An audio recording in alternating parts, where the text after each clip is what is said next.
Thank you very much. Thank you. Happy Labor Day. That was really a very special time I had speaking to some of the labor union heads and other people. They're very happy with the way things are going. As you probably see, the numbers are terrific. So we called some people, wished them a very happy Labor Day, and they told us how they're doing, and we really celebrate the American worker. We are in the midst of the fastest economic recovery in U.S. history. So we have a lot to be thankful for, including this really beautiful day. So I thought we'd do this outside as opposed to in your more normal place. The United States experienced the smallest contraction of any major Western nation. You probably know that. You look around and see how we're doing compared to every other nation. And our rise is spectacular, and we're rebounding much more quickly from the pandemic. The U.S. economy added 1.4 million jobs last month. We've added a record-setting 10.6 million jobs since May. 10.6 million jobs since May. That's a record that is not even close. Second place is a long ways away.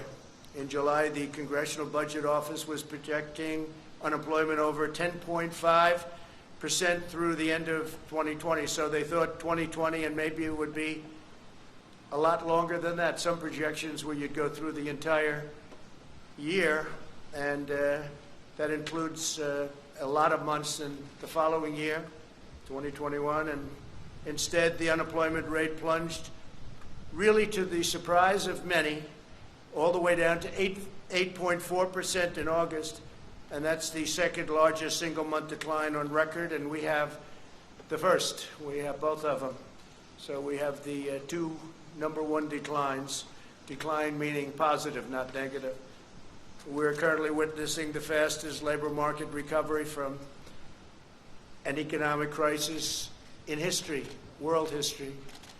By contrast, Biden presided over the worst, the weakest, and the slowest economic recovery since the Great Depression. It was a long, slow slog, and it was a very small on growth and very small on every other factor that you need. It was the weakest recovery. Under my leadership, next year will be the greatest economic year in the history of our country, I project.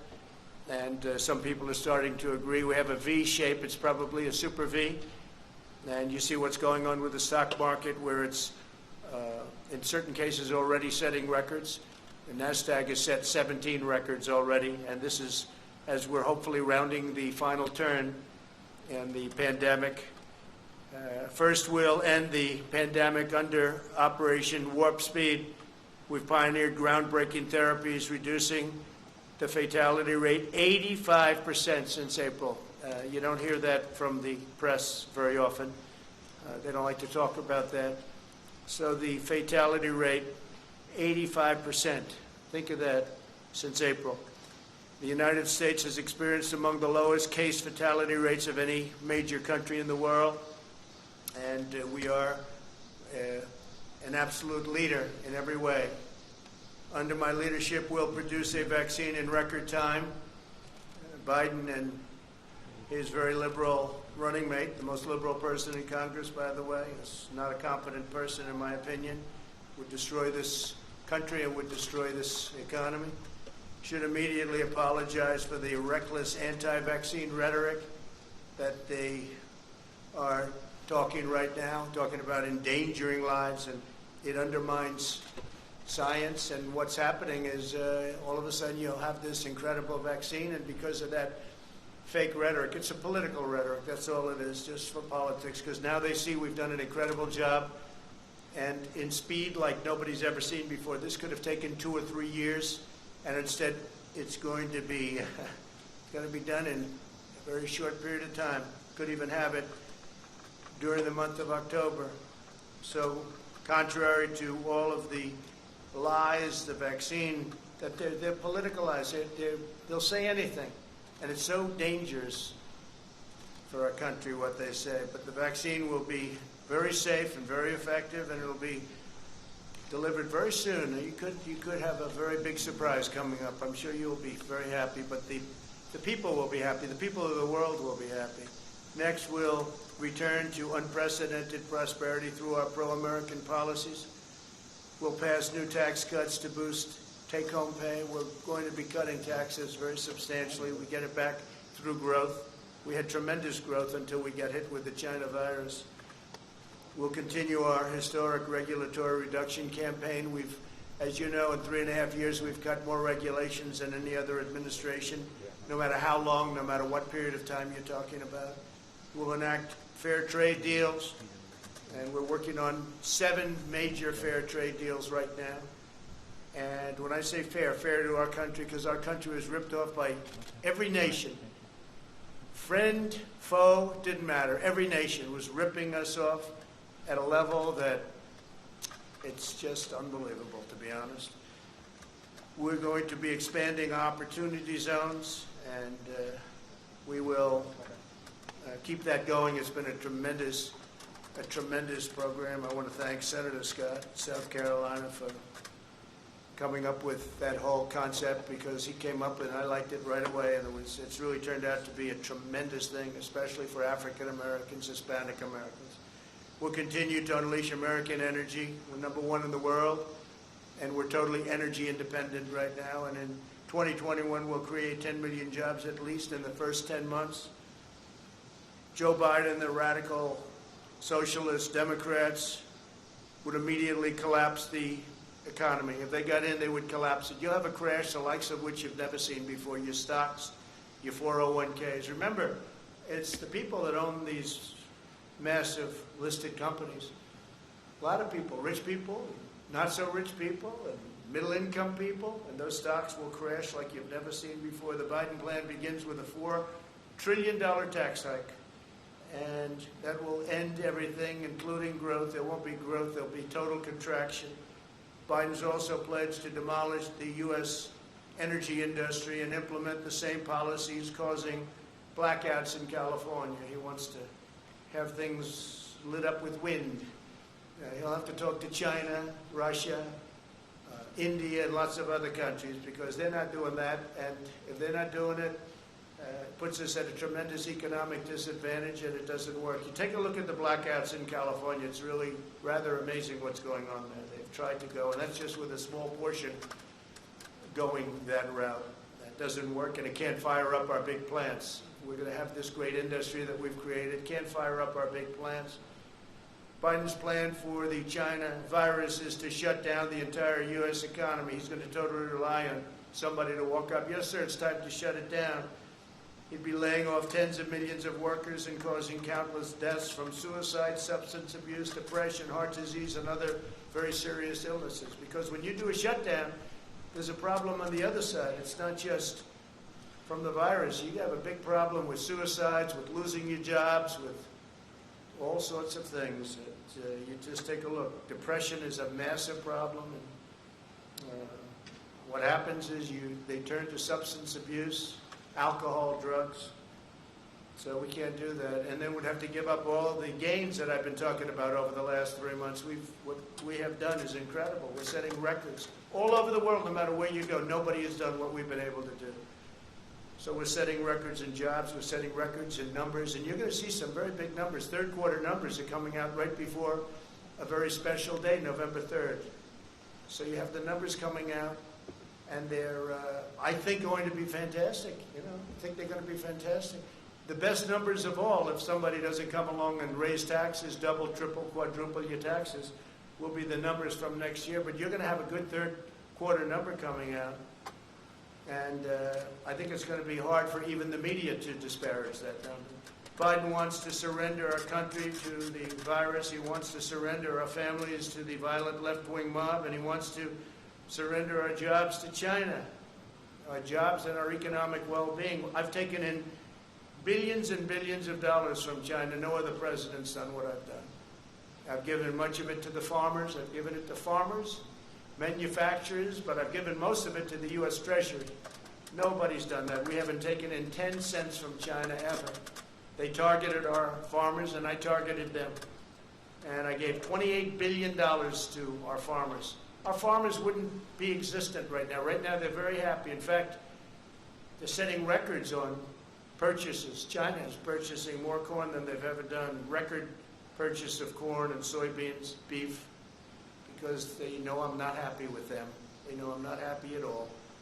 And frankly, I don't want to set the world necessarily to thinking too much about it right now, but there's been no country anywhere at any time that's ripped us off like China has.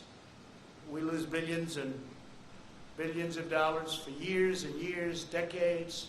We've lost billions and billions and billions of dollars by dealing with China. We get nothing from China. They get nothing other than loss, other than giving our money, and they take that money and they build their military, and you see they're building up a powerful military.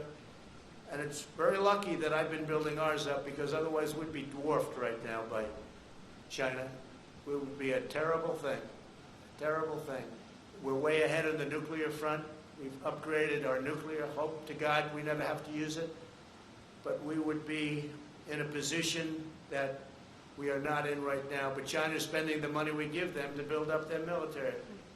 So when you mention the word decouple, it's an interesting word. So we lose billions of dollars, and if we didn't do business with them, we wouldn't lose billions of dollars. It's called decoupling, so you'll start thinking about it. You'll start thinking. They take our money and they spend it on building airplanes and building ships and building rockets and missiles. And Biden has been just a pawn for them. He's been so easy, they dream about Biden. There was a report today that they hope that Joe Biden becomes president. If Joe Biden becomes president, China will own the United States, and every other country will be smiling also. They'll be smiling. When reports come out that certain countries don't really like me too much, that's not because of my personality, although it could be that also, frankly. It's because of the fact that I've been very tough on countries that have been ripping us off for so many years. If you look at NATO, with the exception of 8 countries, we're one of them.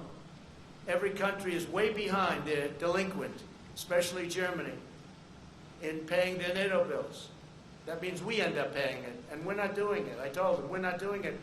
And they've increased their spending now, $130 billion, going up to $400 billion a year. It's all because of me. Then you hear the country doesn't like me. I mean, I can understand that. Because President Obama and other presidents, in all fairness, would go in there and they'd make a speech and they'd leave. I went in there, I looked, and I said, this is unfair. We're paying for NATO. We're paying for NATO. Almost all of it. So they rip us off on the military, and then they rip us off with the European Union on trade. And Biden doesn't have a clue. You know he doesn't have a clue. Everybody knows he doesn't have a clue. In prime time, he wasn't good. And now, it's not prime time.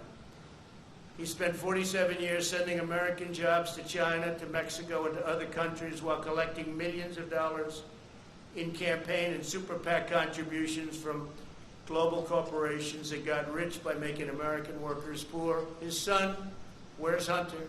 Where's Hunter? I call him Where's Hunter. Walked away with $1.5 billion to manage, even though he never did that before. He walked away with a fortune from Ukraine, from China, and from other countries, between his son and his brother. You ought to read the statements, and the press doesn't pick that up. If I ever did that, it would be hell, even worse than it's been, okay? Even worse than it's been. What he's done is so incredible. I won't give them the $1 billion, he says. I won't give them unless they get rid of that prosecutor. And then voila, they got rid of the prosecutor. And the press doesn't even want to talk about it. You talk about quid pro quo. With me, there was none. With him, he's right on tape, and you don't want to cover it. You should be ashamed of yourselves. The press should be ashamed of themselves. With Biden, shipped away our jobs, threw open our borders, and sent our youth to fight in these crazy, endless wars. And it's one of the reasons the military, I'm not saying the military is in love with me, the soldiers are. The top people in the Pentagon probably aren't, because they want to do nothing but fight wars so that all of those wonderful companies that make the bombs and make the planes and make everything else stay happy. But we're getting out of the endless wars. You know how we're doing it. We defeated 100% of the ISIS caliphate. 100%. When I came in, it was a mess. It was all over. They have it in a certain color all ISIS. A year later, I said, where is it? It's all gone, sir. Because of you, it's all gone. Because of my philosophy, but it's all gone. I said, that's good. Let's bring our soldiers back home. Some people don't like to come home. Some people like to continue to spend money. One cold-hearted globalist betrayal after another, and that's what it was. Biden supported NAFTA. He supported China's entry into the World Trade Organization. Two disasters, the most disastrous trade deals in history, both of them. I can't tell you which was worse. They were both terrible. And as you know, I ended it, and I ended NAFTA. And we're looking at the World Trade Organization. They've become much better, I will say that. World Health, I got out of because we're spending $500 million. China was spending $38 million, and China controlled it. But World Trade, we're looking at it. They've been very nice to us lately, I will say that. Amazingly. We never used to win anything at the World Trade. We'd lose every case. Now all of a sudden we're winning a lot of cases. We just won $7 billion as a case. And they're talking to us much differently than they used to. Because if they don't shape up, we're going to ship out, that's all. We're not treated fairly. China is treated as a developing nation. Developing nation. We're treated as a nation that's fully developed. We're not fully developed as far as I'm concerned. When you look around at Portland and you see what these Democrats are doing to our cities, take a look at what's happening in New York and Chicago. We have Democrat-run cities, mayors that are running, and governors that are running states so badly, and mayors running cities so badly. It's very sad to look at it. It's Democrat-run. Every one of them that I see. I guess we could probably find one or two that aren't, but I don't. So far, I haven't been able to. If you look at Biden, he supported TPP, Trans-Pacific Partnership, which would have been a disaster, would have destroyed our automobile business. By the way, many plants are being built right now, auto plants in Michigan, just like I said. They're being built in Ohio, they're being built in South Carolina, North Carolina. They're being built all over and expanded at a level that we've never seen before. Because I said to Japan and Germany and others, sorry, you got to come here and build plants, otherwise we're going to have to make it very tough on you with tariffs. And we got out of the horrible Paris Climate Accord that he'll go back into because, you know, it sounds wonderful. It's a disaster for this country. They basically taken away your wealth, the Paris Climate Accord. And the other countries don't have to adhere to it. China doesn't kick in until 2030. They don't have to do anything until 2030. We had very high standards. We would have had it closed under some scenarios. 25% of our businesses in order to qualify under this ridiculous Paris Climate Accord. Sounds good. It was very bad, very expensive. The New York Times has just published an entire story on Biden's China sellouts, which is amazing for the New York Times. I appreciate that. In 2001, Biden said the United States welcomes the emergence of a prosperous, integrated China on the global stage because we expect this is going to be a China that plays by the rules. They didn't play by the rules. They didn't play by the rules. The World Trade Organization, one of the reasons it's so bad is that China didn't play by the rules. We did, but their rules were easier because they're considered a developing nation. So they had a much lower standard. But even that, they didn't play by the rules. That's when they became a rocket ship. They were flatlined for years and years and years. Then they joined the World Trade Organization. And frankly, they cheated. Okay, they cheated, I'll say it. What difference is it? I feel much differently. I feel I made a great trade deal with China, great. And they're buying. You know why they're buying? Because they know I'm not happy. That's why they're buying. And I talk about it because today is Labor Day. And it's a good time to talk about when we're being ripped off by countries, but nobody's even close to China. Biden cheered China's rise as a great power because great powers adhere to international norms in the areas of non-proliferation, human rights, and trade. Well, they didn't. They took advantage of stupid people. Stupid people. And Biden's a stupid person. You know that. You're not going to write it, but you know that. The cost of Biden's economic treachery was 60,000 shuttered American factories, and I hear this morning the real number is probably 70,000. 70,000 shuttered American factories, and he's talking about how wonderful it is with China. No, China's been very bad, on top of which we had the China plague sent to us, and other viruses, nothing near this serious, but the swine. We had other viruses sent in over the years that came from China. I wonder why. If Biden wins, China wins, because China will own this country. If Biden wins, China will own this country, and hopefully you're not going to be able to find that out. It's the most important election in our history, right now. Most important election in our history. Under my administration, we will make America into the manufacturing superpower of the world, and we'll end our reliance on China once and for all.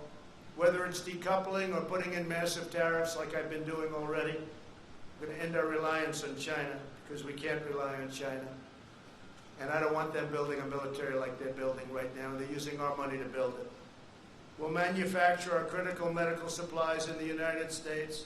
We'll create made-in-America tax credits and bring our jobs back from China to the United States, and we'll impose tariffs on companies that desert America to create jobs in China and other countries. If they can't do it here, then let them pay a big tax to build it someplace else and send it into our country. We'll prohibit federal contracts from companies that outsource to China, and we'll hold China accountable for allowing the virus to spread around the world. Now you can understand why China would much rather see Sleepy Joe than Donald Trump. But as long as I'm president, we will never waver in our undying loyalty to the American worker and to our country as a whole. So, happy Labor Day, everybody. Yeah. Go ahead. Thank you, President. The issue of what happened when you were in France continues to be a story. You're going to have to take that off, please. Just, you can take it off. How many feet are you away? I'll speak a lot louder. Well, if you don't take it off, you're very muffled. So if you would take it off, it would be a lot easier. I'll just speak a lot louder. Is that better? It's better, yeah. It's better. Mr. President, some people are having a hard time believing your denial of the Atlantic story because of what you said about John McCain in the past. Do you understand that? And have you asked John? No, I don't understand. And have you asked John Kelly to refute that story? No, I don't understand it at all, no, because I've always been on the opposite side of John McCain. John McCain liked wars. I will be a better warrior than anybody, but when we fight a war, we're going to win them. And frankly, I was never a fan of John McCain. You know that. It's been very obvious. But I had to approve his entire funeral. I wanted him to get, he deserved a first class. You know, it all was approved by me. We sent Air Force One to pick up the casket, a lot of things. But no, I was never a fan of John McCain because he wanted the endless wars. And I didn't. I thought that the way the vets were taken care of, our great vets, was not good, not appropriate. And of course, he took the fake dirty dossier and gave it over to the FBI. So this is not somebody I'm not supposed to say, what a wonderful guy. So, you know what? I lived with him. He lived with me, but we had different philosophies. I think my philosophy is right. I think it's turned out to be right. But I wasn't a fan. But I respect people, and I respect a lot of people.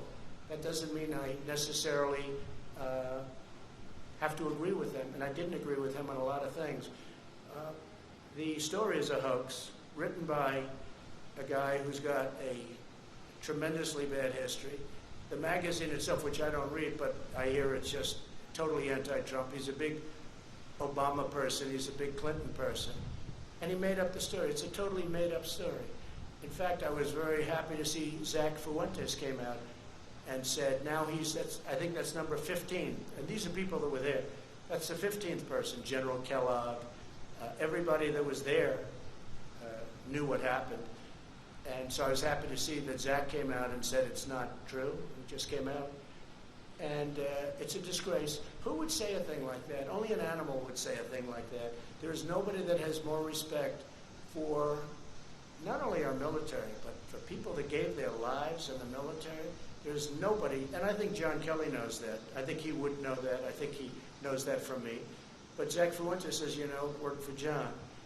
And I think they both know that. But Zach came out, as you know, today or yesterday, last night, and said very strongly that he didn't hear anything like that. Even John Bolton came out and said that was untrue.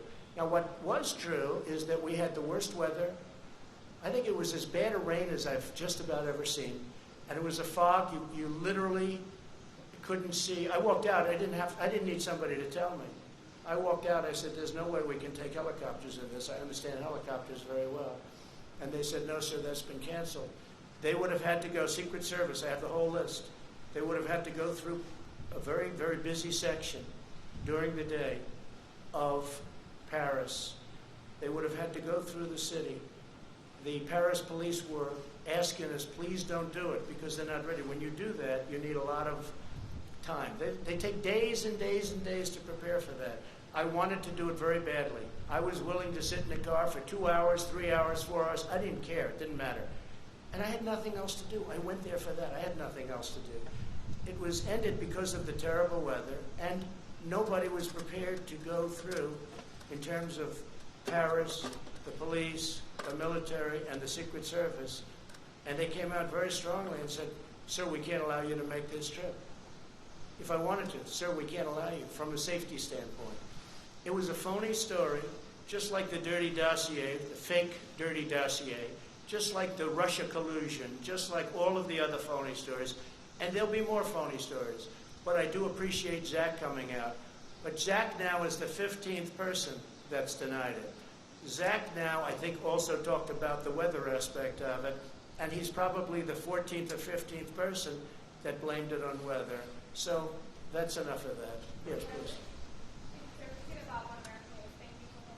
Thank you.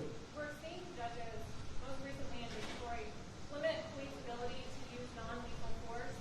My first question would be, should the police be allowed to use non-lethal force to quell the violence in their city? We're talking about where non-lethal force? Right, so in the riot, most recently. The riots. Yeah. Well, I think what's happened is the toughness. These are Democrat-run cities all, and there's no retribution. They stand there, they throw things at the people that are supposed to be protecting something, and nothing happens. They throw rocks, they throw cans of soup, they throw lots of hard objects, and rarely does anything happen.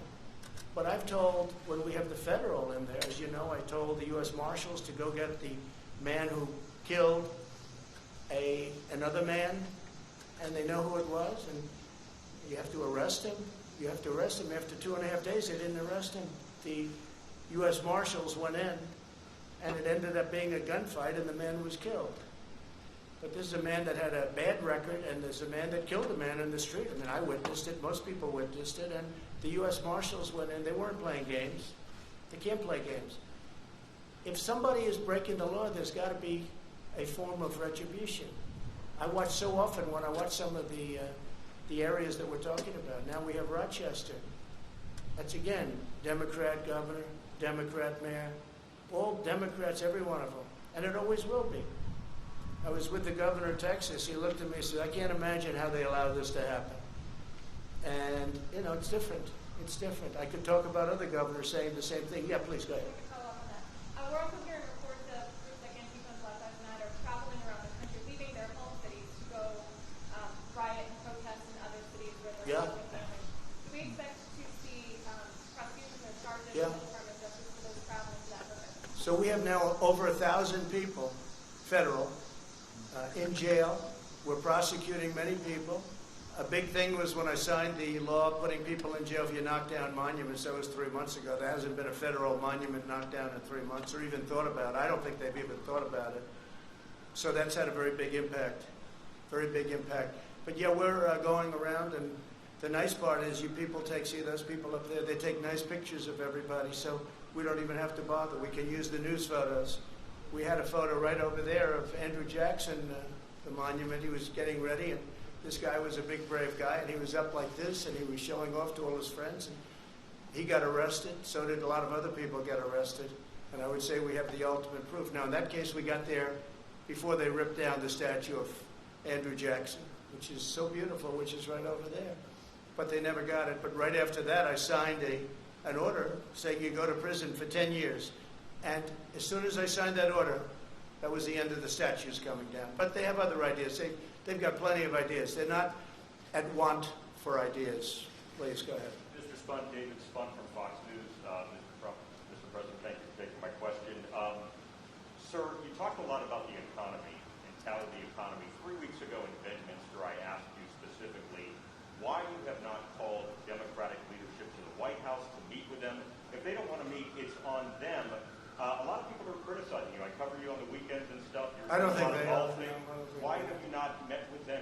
person, I mean, we're in September, there's no deal, there's no hope of a deal. We're 2 months out from the election. Don't say there's no hope. Why do you say there's no What hope? can you say? What do you know? What can you say? What do you know? It doesn't seem like. And let me just tell you, I know my customers, that's what I do. I know Pelosi, I know Schumer very well. They don't want to make a deal because they think it's good for politics if they don't make a deal. This has nothing to do with anything other than you have to know who you're dealing with. I do. These are people that I don't have a lot of respect. I don't think they have a lot of respect for the American people. And I know who I'm dealing with. And I don't need to meet with them to be turned down. They don't want to make a deal because they know that's good for the economy. And if they make a deal that's good for the economy, and therefore it's good for me for the election in November 3rd, and therefore they're not going to make a deal. Now, if we gave the store away, if we bailed out all of their Democrat-run cities where we give them $1 trillion, which is the kind of money they want $1 trillion to bail out badly run Democrat cities and states, whether it's New York or Illinois or others, they want to bail them out. And we're saying, well, we're not going to pay that kind of a price in order to bail the city. We'll do something to help cities, but that's going to have to rest on its own. And why didn't you do this at the beginning? Because they could have done it at the beginning. So I know who I'm dealing with. And I'm on the phone with Mnuchin and with Meadows and with all of these people constantly, while they're there. But I also know when it's time to meet with people. I've done very well with deals, okay? That's what I do. And I know when it's time to meet. But I don't have to meet them in order to be turned down and in order for them to walk out to the sticks, which is the microphones, and give you people a false report of what just took place in the Oval Office. So they don't want to make a deal because they think that if the country does as badly as possible, even though a lot of people are being hurt, that's good for the Democrats. But, David, that's a bad thing. Yeah, please go But ahead. as president, shouldn't you take the high road, sir? I am taking the high road. I'm taking the high road by not seeing them. That's the high road. Yeah. As President David And if I thought it made a difference or would make a difference, I'd do it in a minute. Yeah, go ahead. David Jackson, USA Today. My question is about the Durham report, which you have talked about recently. So let's see what happens. Now, you've accused people of committing crimes against you during the Russian investigation. Yeah, President sure. Obama- They spied on my campaign, that's right. My They question, spied on my campaign, and if they were Democrats, they would have been in jail 2 years ago. They would have been in jail, literally, if this side were the Democrat side, they would have been in jail 2 years ago for 50-year terms for treason and other things. excuse me, my question is, do you want the Justice Department to indict people over this? I'm not going to say that. I have to see the report. I haven't seen it. I don't know if that was a good thing, smart thing, I don't know. But nobody can complain about it. I have every right to have been very much involved. And maybe someday I'll get involved in it. They spied on my campaign, and that includes Biden and Obama. They spied on my campaign trying to defeat me. They wrote up a fake dossier that has proven to be totally fake, written by Christopher Steele, paid for by Hillary Clinton and the Democrats. And they used that illegally in the FISA courts. If we did what they did, you would have many people in jail right now. And you have, other than the one agent that admitted his guilt, that he forged documents, we don't have that yet. But the report hasn't been issued yet. Let's see what happens. But let me just say something. President Obama and Biden, Sleepy Joe, he knew everything that was happening. They were spying on my campaign and they got caught. Now let's see what happens. But if this were the opposite way, people would have been in jail. They would have been in jail already for a period of at least, it would have started 2 years ago, and it would have been for 50 years for treason. Because you can't do that. That's never, and nothing like that's ever happened before. Then they created, at tremendous expense, the money they paid is tremendous. I'm sure you know the money that was paid. Millions of dollars. They created a fake dossier. A fake dossier, proven to be now fake. Everyone, and they used it in the FISA courts. That's a crime. So far, I haven't seen anybody have a problem, but the report hasn't been issued yet. Let's see what happens with the Durham report. But this started at Obama. And some people would say, and some people, well, but he was the president, like, let's leave him alone. If it were me, they wouldn't be leaving me alone, I can tell you. It's a totally double standard, and it's a disgrace. And if I were a Republican senator, and if I were a Republican congressman, and we have some great ones, but we have a lot of them that don't fight the way that the other side fights. We have much better policy. We have much better things going for us, like borders and walls and immigration. and no sanctuary cities, and they have a lot of bad stuff going. But they're dirty fighters. And the dirtiest fight of all is the issuance of 80 million ballots. Unrequested. They're not requested. They're just sending 80 million ballots all over the country. 80 million ballots, non-requested. I call them unsolicited ballots. That's going to be the dirtiest fight of all. People are going to get ballots. They're going to say, what am I doing? And then they're going to harvest. They're going to do all the things. And if you look at the last period of 6 months, take a look at the races where they've sent ballots out. Take a look at Carolyn Maloney, whose race should be redone because she won that race totally unfairly to her opponent. Her opponent did very well against her. That race should be rerun. But they declared her the winner because they heard I found out about it. But take a look at what's happened in New Jersey and in Virginia and different places. It's a disgrace. That'll be a beauty. Yeah, please. Thank you, Mr. President. If proven true, are you okay with Postmaster General DeJoy and the fact that he asked former employees at his private company to make donations to the GOP and then reimburse them? Are you okay with that? I don't know too much about it. I read something this morning, but I don't. Other than that, I have to see it. He's a very respected man. He was approved very much by both parties, I guess. It was sort of an approval that took place by both parties. I don't know exactly what the story is. I'll certainly know within a short period of time. I just read it for the first time. I read it this morning just like you did. Do you support an investigation, sir? Sure. And I think let the investigations go, but he's a very respected man. Again, it was a bipartisan commission. Postmaster General is appointed by a bipartisan commission, and we'll see how that goes. But no, I think he's a very honest guy, but we'll see. Yeah. Thank you, Mr. President. Mr. President, Go ahead, follow up, please, if you don't mind. If it's proven to be a campaign finance scheme, do you think he should lose his job? Yeah, if something can be proven that he did something wrong, always. Thank you. Always. They've been looking at me for 4 years. They found nothing. 4 years. Think of it. For 4 years, from the day I came down the escalator, I've been under investigation by sleaze, and they found nothing. They found nothing. A friend of mine said, you have to be the most innocent, honorable man ever to hold the office of president. Think of it.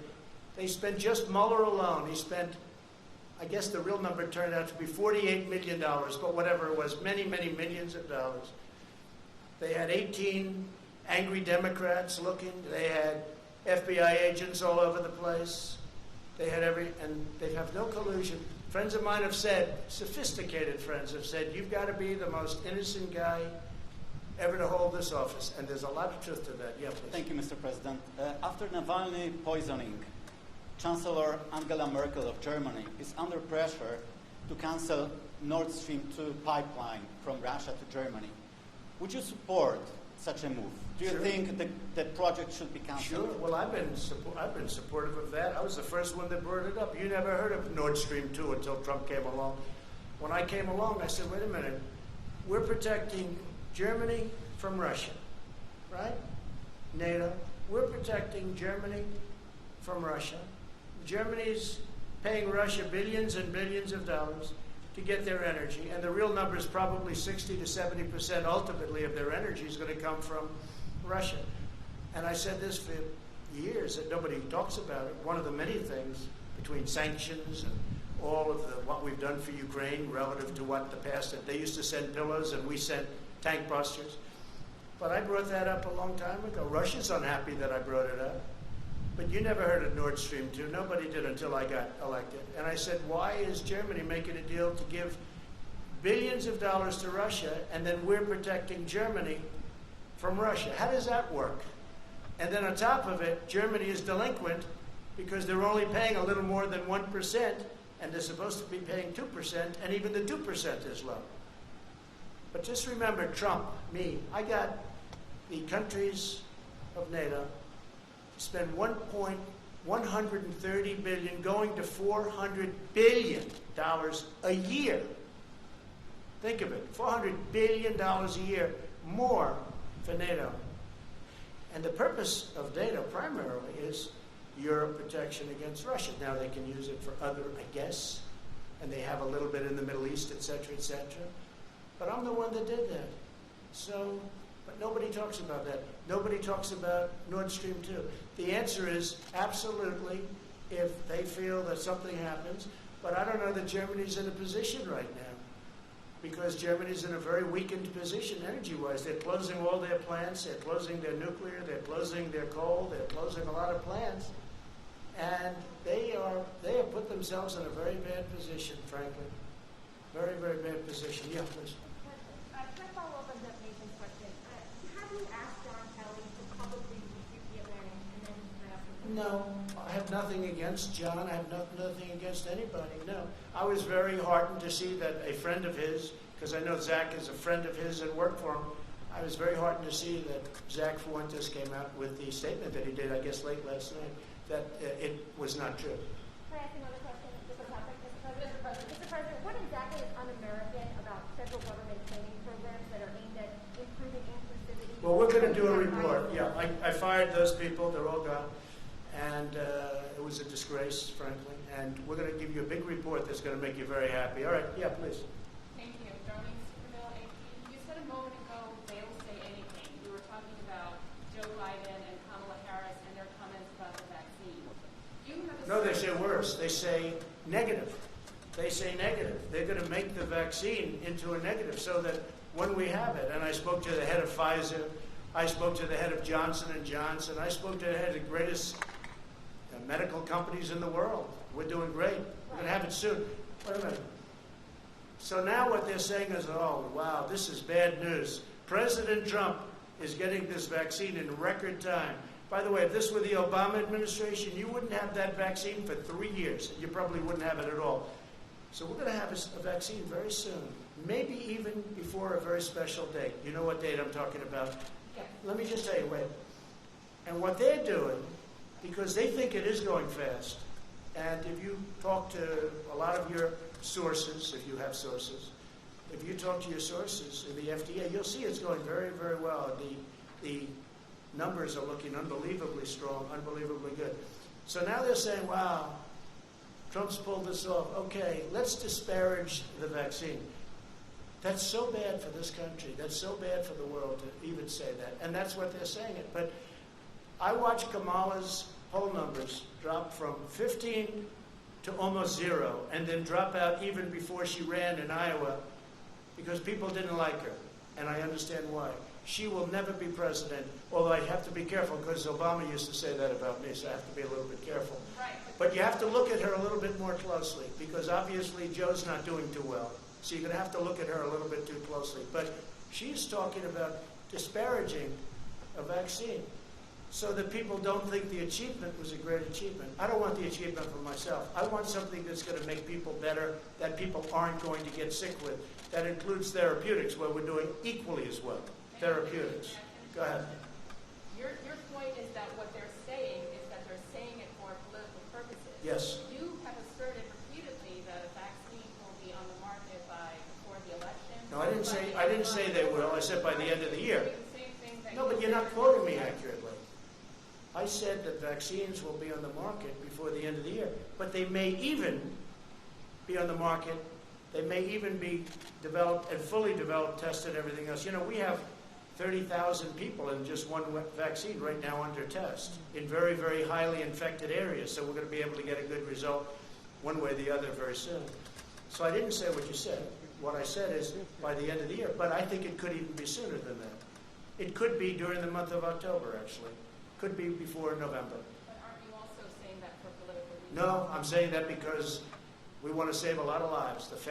With me, it's the faster the better. With somebody else, maybe they would say it politically, but I'm saying it in terms of this is what we need. We have to have, if we get the vaccine early, that's a great thing, whether it's politics or not. Now, do benefits inure if you're able to get something years ahead of schedule? I guess maybe they do. But the most important thing to me is saving lives. It's the most important thing. Yeah, go ahead, Nabat. Hi. Just based on some of your recent tweets, sir, do you You sound so clear as opposed to everybody else where they refuse. your tweets about the 1619 Yeah. project? Why do you object to that being taught in schools, and do you object to slavery itself being taught in schools? Yeah, so no, I want everybody to know everything they can about our history. I'm not a believer in cancel culture, the good and the bad. If you don't study the bad, it could happen again. So I do want that subject studied very, very carefully and very accurately. But we grew up with a certain history, and now they're trying to change our history, revisionist history. That's why they want to take down our monuments. That's why they want to take down our statues. I saw something the other day which was absolutely horrendous. Washington Monument. They want to rename it. The D.C. committee, but the D.C. committee is all Democrats.